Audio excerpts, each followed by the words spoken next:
It's been nearly a year since I gave birth to my second baby, and I finally feel somewhat ready to share my birthing story. It was one that left me traumatized, and a lot of the things that happened could have been avoided, but they weren't. Hope that this reaches parents or parents to be and helps them make better choices and help educate and learn from my experience, and hopefully avoid going through some of the things that I went through. With my first baby, I went into labor at 36 weeks, and luckily I delivered my baby at full term, 37 weeks. So I thought maybe this time, well, I was hoping that I would also go into early labor, but I didn't. So technically I was overdue. And I understand, obviously, baby comes when baby is ready and when Allah wills for the baby to be born. But you could just imagine at the end of the pregnancy, you just want to give birth, you're so heavy, uncomfortable.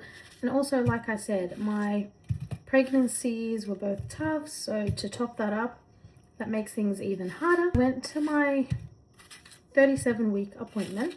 Told baby's ready, is engaged, in a position. Saw the consultant doctor at the time, who seemed pretty knowledgeable. Told I could give birth basically anytime. I was really happy to hear that. Just keep doing what I was doing. I'll show a different video, but I was doing a lot of labor and birthing prep. The appointment's been so long, and I missed my next appointment for some reason.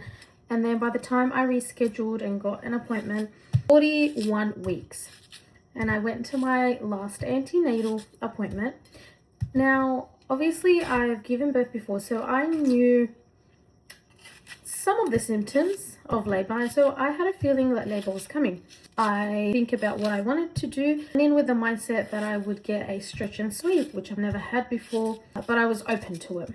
An appointment with a lovely doctor who was so nice, followed my wishes. She performed a stretch and sweep, which was so painful and uncomfortable. I was barely dilated, probably 1 centimeter. She tried to push for an induction, and I told her that I wasn't ready to get induced. I spoke to the consultant doctor at the antenatal clinic. Said if she's not ready, it was on a Friday at that time.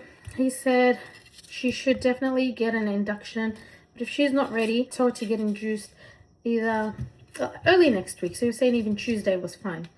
And I said to her, yeah, that sounds pretty good. So she called the birthing unit. They were too busy to induce anyone early next week. And if I wanted to get induced, then I need to get induced that day. And I said to her, I haven't researched enough, ready to get induced or anything like that.